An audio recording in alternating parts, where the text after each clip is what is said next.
cara warga kreatif di tengah krisis ekonomi dengan membuat bank sampah.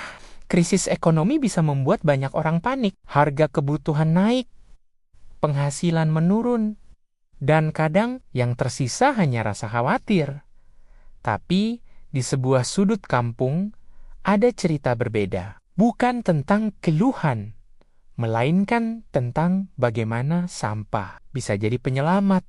Namanya bank sampah, bukan bank seperti di kota besar, tapi bank yang menerima setoran berupa plastik, kertas, dan botol bekas. Setiap bungkus mie instan yang disetorkan, setiap botol air mineral yang dikumpulkan, punya nilai kecil sih, tapi sangat berarti.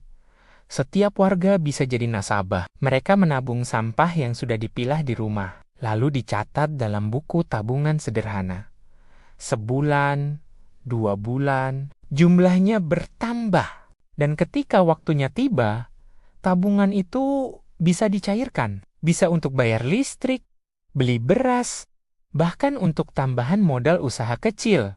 Awalnya mungkin tampak remeh, tapi di tengah krisis, hal kecil justru bisa jadi penyelamat. Dari kampung yang dulu dipenuhi tumpukan sampah, kini jadi kampung yang bersih, hijau, dan produktif. Karena di balik setiap botol bekas, ada nilai ekonomi yang selama ini kita abaikan. Beberapa warga bahkan melangkah lebih jauh. Mereka memanfaatkan sampah organik jadi pupuk, menanam sayur di halaman rumah, dan menjual hasilnya di warung kecil depan rumah. Sampah bukan lagi masalah, tapi sumber penghasilan baru.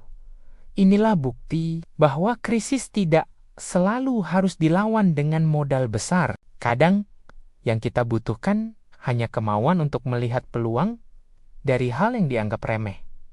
Dari sampah jadi tabungan, dan dari tabungan jadi harapan. Mungkin kamu juga bisa mulai dari rumahmu sendiri. Pisahkan sampah, tabung sedikit demi sedikit, atau ajak tetangga untuk membuat bank sampah bersama. Karena perubahan besar selalu dimulai dari langkah kecil.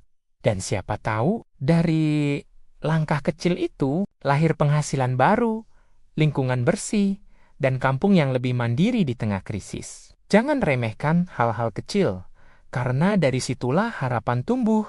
Jadi, subscribe dan like video ini. Bagikan ke teman-temanmu, jadi kita bisa belajar bersama tentang cara sederhana menghadapi krisis dengan kreativitas dan kemandirian. Salam sukses. Sampai jumpa di video berikutnya.